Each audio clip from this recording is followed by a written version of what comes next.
My update is short, but reported on it last week.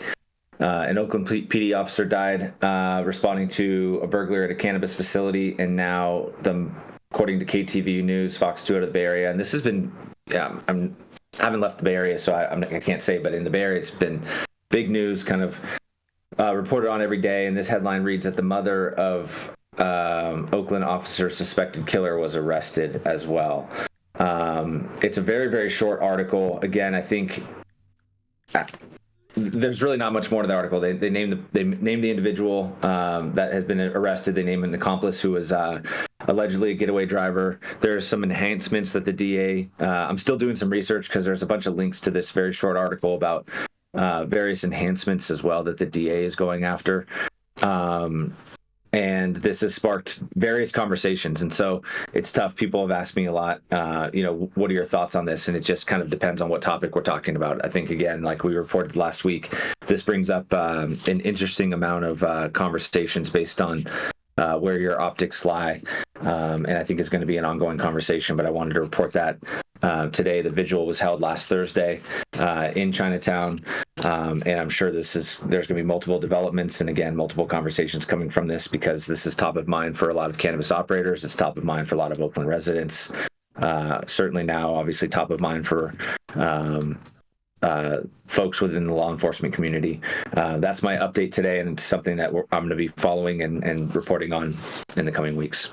So hope everybody had a good weekend. So hold on. So they arrest the guy, and they also arrest his mom because his mom was aiding and abetting. Is that correct, Chris?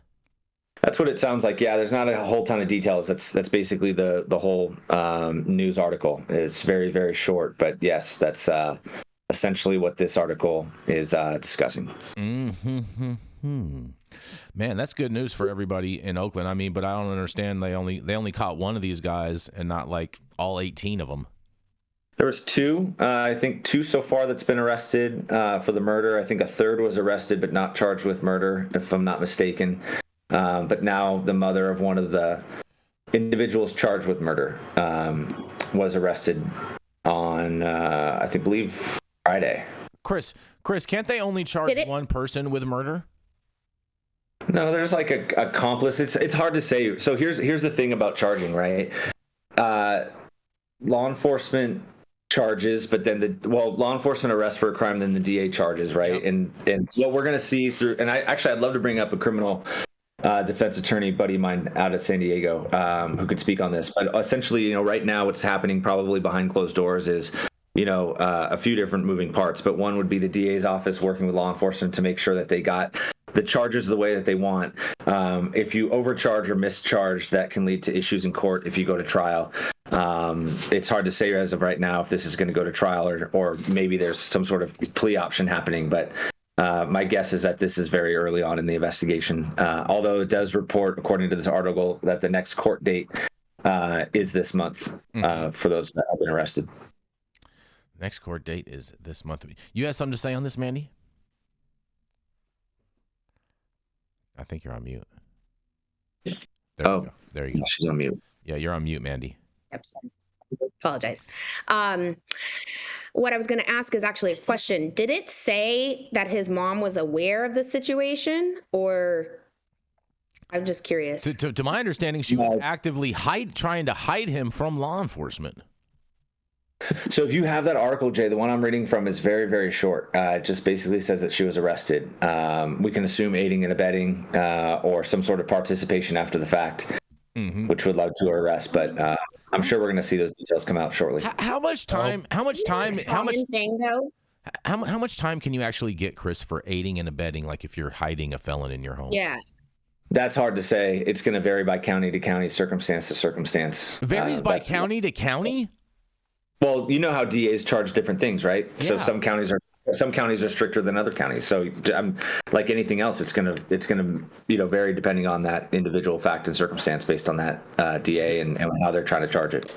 And so this person is probably also using it as leverage, right? If you can detain someone's mother, they're probably going to be sitting in there feeling kind of guilty about it, more than likely, and use it as some kind of plea or some kind of like negotiation tactic. Like your mom's going to get charged too if you don't, come clean. Isn't this Alameda County where they would be charged, right, Chris? Correct. And the former DA in Alameda County was George Gascon, who's now the DA in Los Angeles. Am I correct? Was he Alameda County DA? He was definitely San Francisco. Oh, he was San Francisco. Oh, sorry. He was San Francisco's DA. Yes, my bad. I just wonder if any of these people are ultimately going to get prosecuted, since they're not really prosecuting crime up north in Northern California, just like they're not prosecuting crime here in Los Angeles. It's going to be an interesting one to watch, I think, for sure. Mm-hmm. Again, I mean, that's what it brings a ton of conversations, right? Because some of the things that we've already talked about is, law enforcement interest in responding to cannabis facilities. Cannabis operators have for quite some time been searching for and asking law enforcement to some degree to help them out with this ongoing problem that, again, I always say is not a cannabis-specific problem. We have a retail and a commercial theft problem in this country right now that is also affecting the cannabis industry. I don't want the naysayers to say that, cannabis is bringing in all this crime, because, we can look at Broadway Plaza and Union Square and see that this is happening all over in the Bay Area specifically, but, throughout California and the rest of the country as well. Mm-hmm. I saw. Go ahead, man. Oh, sorry. Go ahead. No, go ahead, please. No, I was just saying that you're absolutely right, Chris. Just what was it, 2 days ago at the Target down the way from our house, we had somebody do a big, huge shoplifting spree. They ended up totaling out to be like $40,000 worth of inventory that was stolen or something like that. They ended up catching the individual that did it, but it's happening everywhere. And then also, I feel bad saying this, but Oakland has become so bad that, have any of you guys ever been to like those smash rooms where you can go in and like hit stuff with sledgehammers and like break plates and all that? I feel like that's what the city of Oakland is like now. Like the whole city just looks like somebody's been in there fucking it up, really pissed off for a long time. And I'll just say this. I spoke to KTV News on Friday. And, I want to say this again, and I think that this is important because it benefits not only cannabis operators, provides law enforcement with better data, but I think it's just important for municipalities to recognize, what boat we're in. Mm-hmm. Again, we have continued depleted police resources.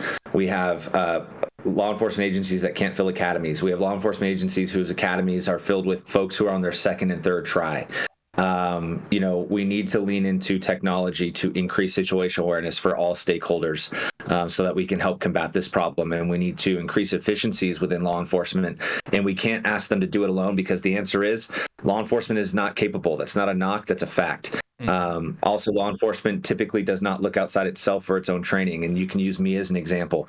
I've taken, this is a conservative number, over 60 additional training courses in my career that I applied for, sought out on my own. And only 2 of them, it's more than 60, but I'm being conservative for this purposes of today. Only 2 of them, of the 60 plus, only 2 were also available to civilians.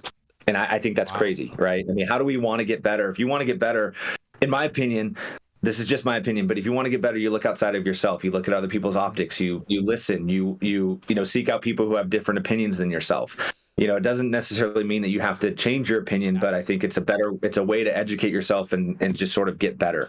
And that's how the private sector operates. Law enforcement in general, if it operated like the private sector, within the private sector, would be out of business. There's an article right now out of, I think, SF Gate, one of the local Bay Area news articles that says the city of San Francisco is taking 150 days to hire somebody. I mean, that's incredibly inefficient, right? So we can't look at municipalities to help solve this problem. We need to look at public-private partnerships. In my opinion, with respect to security, we need to look at technology and how we can lean into that. Interesting, Chris. I wonder, do you think that the law enforcement numbers will be going up now that California cannot drug test for weed? I think so. I don't know if that. I'll tell you this. I don't know if they'll go up, but I did background investigations for the Oakland Police Department when I was there, and then I did them for as soon as I left law enforcement. I did them for a short period of time for a sheriff's office, and there was like some incredible applicants, like, guys and gals that you would want to show up when you're having your worst day. They're just like have some life experience behind them. They're not all riled up. They're just like good folks folks that, in my opinion, I would want to respond if my sister was calling the police. And they were ineligible because of cannabis use, right? And speaking back to Canada real quick, I knew a cop who was denied entry into Canada while he was a working SFPD cop because of a previous DUI conviction. Yep. So you can have a DUI and be a cop, right, after some period of time passes, but you can't, smoke cannabis, consume cannabis, have nothing else happen, but then be denied. And Jason, did a little bird drop anything off via any sort of communication about any kind of law enforcement agency and a policy change that may or may not have occurred?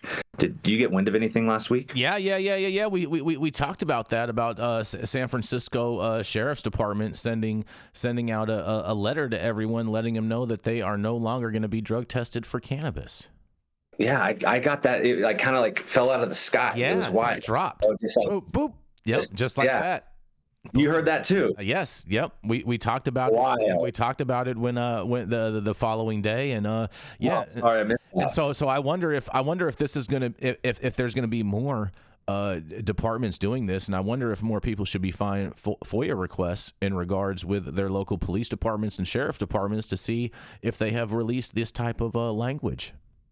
Yeah, law enforcement's not immune to an alcohol problem like a lot of industries and like a lot of people, right? And so it's pretty mind-boggling to me that we're now just having this conversation in the beginning of 2024, right? But I've said it before, you can drink a bunch of whiskey, have a couple bottles of wine, show up at work the next day, no one really bats an eye. But if you were to, consume a gummy or consume some cannabis, go to bed, wake up feeling refreshed, that's frowned upon. Can't do that. That's wild. No, you're 100% right. And Canada doesn't even let people into the country that have DUIs or even HIV or AIDS. They don't let you into Canada. So. Oh, I did not know that. Yeah. Canada don't play that shit. Another reason why I'm not. How is that regulated? I've never heard that. What do you mean? How's that regulated? That's so messed up. It's just to show up with your medical records. You can't go. Yeah. Oh, jeez. Yeah, they take you into secondary and give you a blood sample before you let you in the country. Jesus. Are you serious? No, but I'm just saying. I didn't think so. I've never heard that. I have been pulled into secondary in Canada, and I'll tell you what, it is a nightmare. Your phones don't work. Like you are you're like in a government building where nothing works. Nothing at all works. Yeah, you're totally stuck. You could totally disappear, and no one would ever know what happened to you. But nonetheless, we're going to go to a commercial, and we're going to come right back.